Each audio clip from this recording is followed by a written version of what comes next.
Welcome to Bringing Intimacy Back. Today's topic is going to be no time for intimacy. And that is something that I know many of couples and people just struggle with. They are so busy doing a variety of stuff with kids. Some of us are in the sandwich generation where we're not only taking care of our kids, but our parents, and we're like, oh my gosh. And if you're a two-working family or two-parent family that's working, you're like, how do I have time for intimacy? Well, today, I'm thankful that we have a guest here, Tali Boots, who's an expert in helping couples deal with that. So, Tali, please tell us your journey first of how you even got to working with couples and helping them in sexual problems. Yeah, of course. So I'm a therapist here in Atlanta, Georgia, and I have been working with couples now in private practice since 2013. Okay. And I've been a counselor since 2010. I always knew once I got into graduate school that sex therapy and couples work was something that I felt very passionate about. Okay. I was that kid that talked to all of her friends about, menstruation and their periods, and then working our way up into high school when everybody started to get a little sexual, and I explored with women what they liked sexually, if they were having orgasms, if they had pain during sex. I didn't know at the time that this could be anything. I just kind of thought I was very comfortable talking about sex. Yes. Right. I had a great mom who was super open. Okay. And I wasn't ever afraid to talk about sex with her. And growing up in Texas, where it's very conservative and abstinence is taught, a lot of the girls that I went to school with were very afraid to talk to their mothers about sex. So they would come to their girlfriends, right? Right. So I was that girlfriend. Fast forward to college, I took a sexual health course taught by a sex therapist in Boulder, Colorado, and my mind was blown. All of a sudden, I thought, oh my gosh, this person is getting to talk to people about sex all the time, and it's okay. I'm not going to get in trouble for it. And so I knew right then that I needed to quickly graduate undergraduate and get to graduate school and get a license and become a sex therapist. So then I worked with the American Board of Sexology and became a sexologist. And the rest is history. I think I just keep learning all about sex therapy. Right, definitely. Good. Yeah. Good, yes. And so as this show is called, it's called Bringing Intimacy Back. What does intimacy mean to you? So I like to define intimacy much larger than just intercourse. In our society, and we're not really taught about sex At all, really. At all, right? Yes. But what we do know about sex, we see on the movies or in porns, or maybe in novels. And that's just not the way the world works, right? Yes. I was just watching a show the other day with my partner, and we were noticing that every time they were intimate, every time they had intercourse, it was like, boom, intercourse. There was no warming up, everybody was just ready. Nothing. Yeah, and I was like, this is not the way the world works. We aren't always turned on and ready to go. So because I believe that intimacy is so much more than just our anatomy and intercourse, it's important to open it up, right? Okay, right. Throughout our lives, we enter new stages, like we have children, and then those children grow up and go to college, and then we get older. And then as we get older, things stop performing as well. And if all of a sudden when we're older, now we need to expand our definition of what intimacy looks like to not just be intercourse, it's going to be a really hard pill to swallow. Right.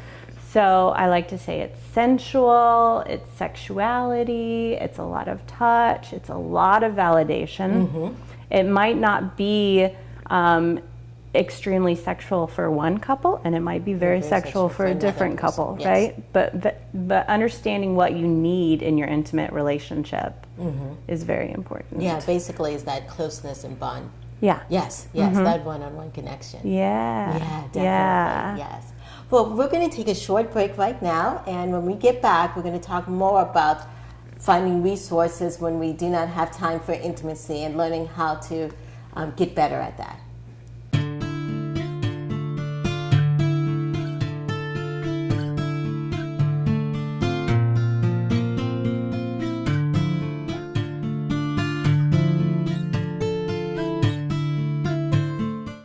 Feeling disconnected or alone? Trouble communicating or feeling understood? And do you want meaningful and purposeful relationships? And the desire to strengthen the bond in your relationships? Yes, then we have to intimately connect. The Bringing Intimacy Back show is a show dedicated to inspire, enlighten, and encourage intimate connections. The show provides an engaging atmosphere to discuss and demonstrate ways to enhance intimacy in one's personal relationships with significant others, families, friends, higher power, and oneself. The show will discuss intimate connections in many different forms, such as sex, communication, emotional, physical, health, and spiritual. Thus, if you want to discover ways to increase the intimacy in your relationship, check out the Bringing Intimacy Back show, where intimacy is real. For more information about the Bringing Intimacy Back show, go to www.bringingintimacyback.com. Welcome back to Bringing Intimacy Back. And on our topic today is it's not having time for intimacy. And so today we have Tali Boots here, and she's been talking to us. And so Tali, in your work with couples, do you come across couples who are busy, whether they both work, they have a couple of children, Right. and they're like, oh my gosh, I don't know, I don't have enough time. Or also the other part of not even just enough time is, I don't know what to do first. The kids are wanting me, my husband's Right. wanting me, my work is wanting me. Yeah. I just feel overwhelmed. Right. Yes. And that's a huge issue, right? That's Right. what comes into sex therapy all the time. Okay. Like, how do we fit this in? Usually the person with the higher testosterone will forego a little bit of sleep. So it's the one with the less testosterone, sometimes, most of the time female, but that's not always the case. So it's really important to think creatively, right? Perhaps it's right when you get home. So you don't go to the kitchen and start making dinner, but you give something for the children to do, and you go upstairs and you're intimate right then. Right. While you have the energy, you're not full from dinner, your feet don't hurt from cooking at the stove or being mad at your boss all day, but you're taking a moment right when you both get home. Right, and an intimacy can even just be like taking a shower together. Oh my gosh. Right after, Yeah, wouldn't that be nice? Yes, it would be, Just yes. take a shower and talk about your day and wash each other. Right, And then maybe you could leave one partner in the shower to have some self-intimacy. Right. And then, yeah, definitely, right. yes. Yeah, it's open. It can be all sorts of things, but just taking a moment to connect. And maybe it's just taking a moment to go and sit in your room and just cuddle in your bed. Right. So yeah, I like to be creative like Okay. that. Okay. Yeah. When there's no intimacy or there's lack of intimacy, what does that actually do to a relationship? Well, it can do a lot of things, right? Yeah. Usually when there's not intimacy, there's not a lot of communication about that. So the one person that feels like they're not getting enough intimacy might internalize that as, my partner doesn't love me as much, right? Right, because he's not touching me, he's not Yeah. validating me, yes. Right. Maybe he's working all the time. Right. And I never see him put down that cell phone and just touch me. Right. Right? When was the last time he touched me? Or when was the last time he said I looked pretty when I dressed up? Or when was the last time she ignored the children and actually paid attention to what I needed? So taking those moments to start to see your partner like, oh man, I'm not paying attention to them. They're not feeling validated in this relationship. You asked like, what do you do when there's kids, and like what's most important? Right. And I don't really like to say one thing's more important, like the kids are first or your partner's first. Okay. But it's important to think of the quality of time? Yes. Yeah, exactly. So obviously when kids are little, they take up a lot of quantity. They're everywhere, and you have to pay attention to them so that they, continue to live as people. But when you finally put them to bed, that's why I love early bedtimes. You should be putting them to bed at like 7:30 so that you have 2 hours or more with your partner. Right. Where you can actually just be and communicate and be an adult and touch each other. Right, because if you don't have it, it just becomes a disconnect. And Yeah, Yeah. and so much disconnection can cause a lot of other issues in a marriage. Right. Yeah, totally. Yeah, so not just going that way and stuff. So, Yeah. Yeah, so what is other things in the sense of, one of the things you mentioned earlier was self-intimacy. Can you explain to our audience what self-intimacy is? Yeah, so self-intimacy is just a colorful way of saying masturbation.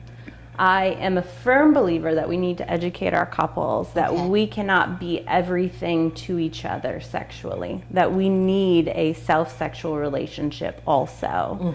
I find this a lot with couples. Sometimes they think their spouse should be the only outlet for their sexual energy, and that's just tricky. That's just really hard to do. Yes, it is. Right? So to have that relationship by yourself, for yourself, to be touching yourself is very important.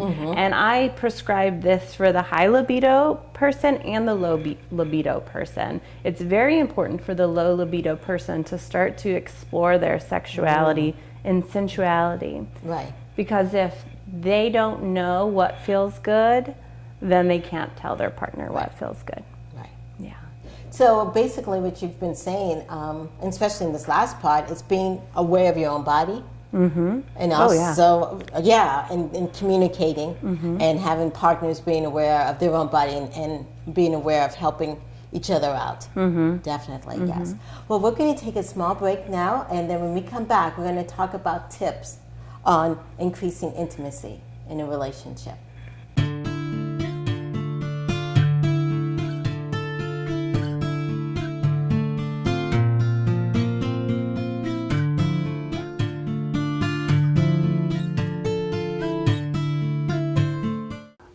So relationships often have a high desire spouse and a lower desire spouse. And so many relationships, there's a woman who feels like she may be broken because of her desire. And so sorting through some of those things with some communication, with some education to help normalize what is realistic. And so with a spouse who is presenting as a wife with the low desire spouse, you have some thoughts that you would give for the woman in that relationship? Of course I do. So I think it's very important for both partners to understand the difference between female and male sexual anatomy. Men have a lot of testosterone. Women have very little testosterone. And testosterone is the main hormone that dictates your arousal, right? So how many times you might be thinking about or wanting to have sex. And women have a whole lot less of that. So it's very important for your partner to understand that and for you to understand that you guys are very different, right? If you want somebody to be compatible with you, really you need like somebody with a lot of testosterone, right? And that's not always what you really want. So understanding the difference is important. And then helping you kind of find your sensuality, right? As men, they have testosterone, so they're feeling sexual all the time, but we are not always tapped into that kind of energy. So helping you explore what that means for you, going back to maybe adolescence when you first started having first experiences of your sensuality and kind of growing from there, exploring a bunch of things, maybe taking a burlesque class, just kind of exploring it for yourself. Erotica is always fun. And accepting your sexuality. So like Tali is saying, being able to embrace your own sensuality, your own sexiness, your soul sexiness. And it doesn't have to be like your partner's, like your husband's. Where his is going to be very different. And so giving him some grace, some understanding, maybe sending him into counseling as well, so he can be better educated to know that you're not broken, that there's nothing wrong with you, just because you express your sexuality in a way that's different than his. So that would be the message I would have for you both, to be able to accept and celebrate who you are and learn how to enhance that. So there may be times where you have to take more on initiating, being more open, being more receptive, but again, that will look very different than his. And so being able to celebrate who you are. Right. And sometimes as the low desire person, you might get kind of resentful towards your partner because they're always wanting, always asking, and you're like, no. And they say, why can't you just say yes? Well, you just keep asking me, you never let me breathe. So to take a reset, and maybe you become the one who initiates, and they have to take a step back. So you take all of that power, right? But it's up to you to hold it up. So, you know, a little role reversal. Yeah, well, you can step into that. Yes, definitely. On your part, not feeling like you have to cave in to his pressure, his demand. So you have the freedom to say no. But where can you also say yes? And so expanding the ways in which you're able to connect intimately.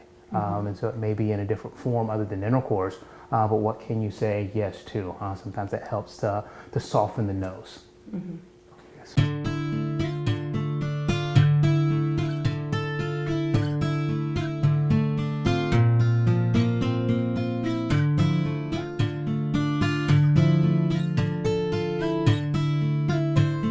Welcome back. This is the Bringing Intimacy Back show, and I'm the host, Dr. April.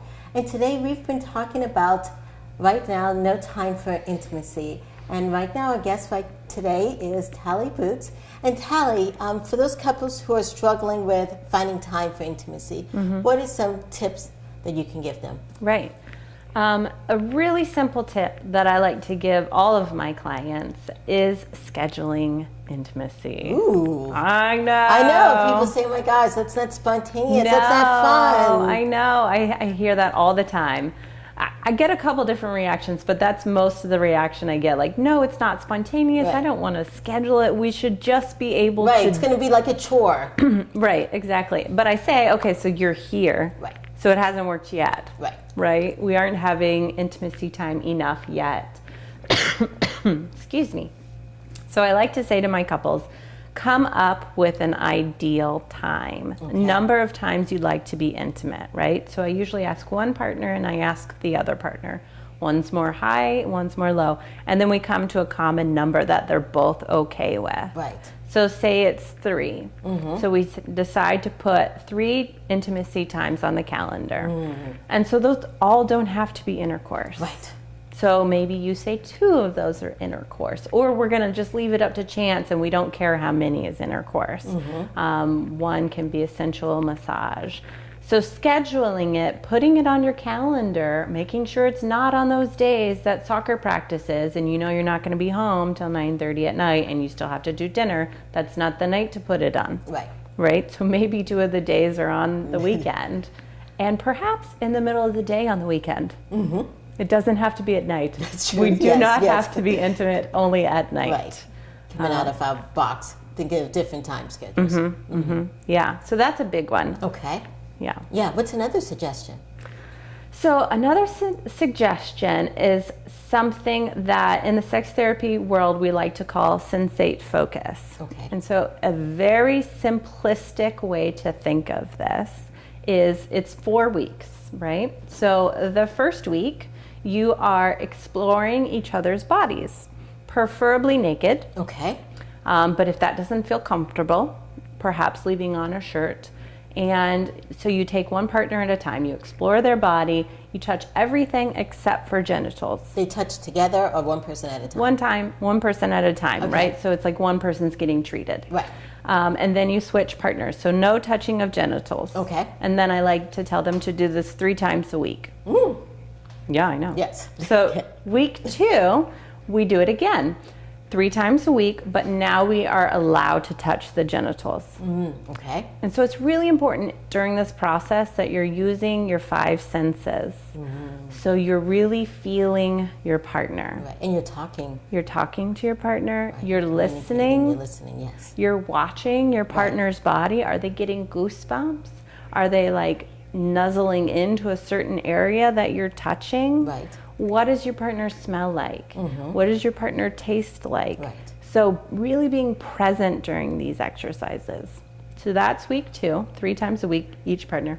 Okay. Week 3 is now we get to touch each other's genitals and we get to have an orgasm. So it's all of the above, right? But Right. still no penetration. Okay. I want you to do this 3 times, really starting to pay attention to what you're learning about each other. It's kind of like taking it way back to the beginning again. Right. When it's just a lot of foreplay and petting. Yes. Really building up that excitement. Yeah, and really paying attention to what your partner is asking for non-verbally most of the time.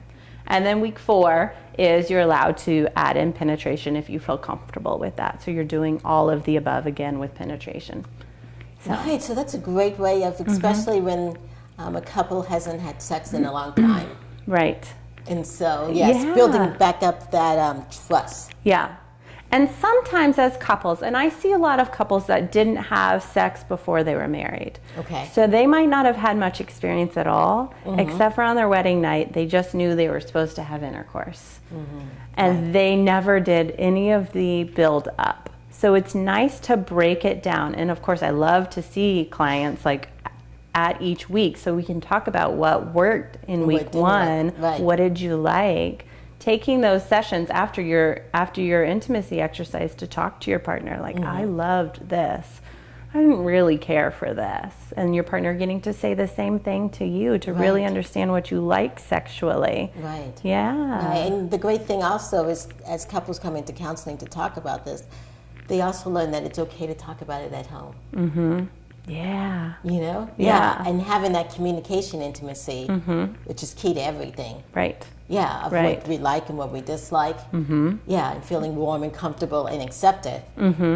Yeah. Right. Yeah. I have this one couple right now who one of the client experiences a lot of anxiety during intimacy.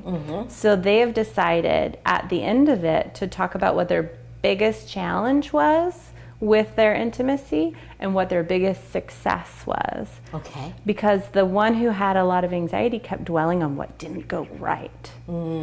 So they went away with it thinking, oh, this was horrible. Right. I failed at it. It went awful. But when they get to say what was challenging and then what was good about it, then they get to, and then hear it from their partner. Right, that builds up their confidence. Yeah, like, oh, you liked it when I did this? I thought I totally failed at that. So it's important to talk. It's hard to talk in the moment, but it's really important to talk afterwards. We call that aftercare, right? Okay, right. And learning how to, like you were just saying, basically validate your partner. Yes, right. Definitely. Yes. Yeah. Well, thank you so much. We've been having a wonderful conversation on this, and you provide some great insight and tools. Thanks. And so as my audience members are listening and they're wanting to know, how can we get more information or maybe come for therapy? How can they find you, Tali? Yeah, you can find me online at www.sextherapyofatlanta.com. Okay, yes. Well, thank you, Tali, for being in the show. Thank you guys for listening, and goodbye.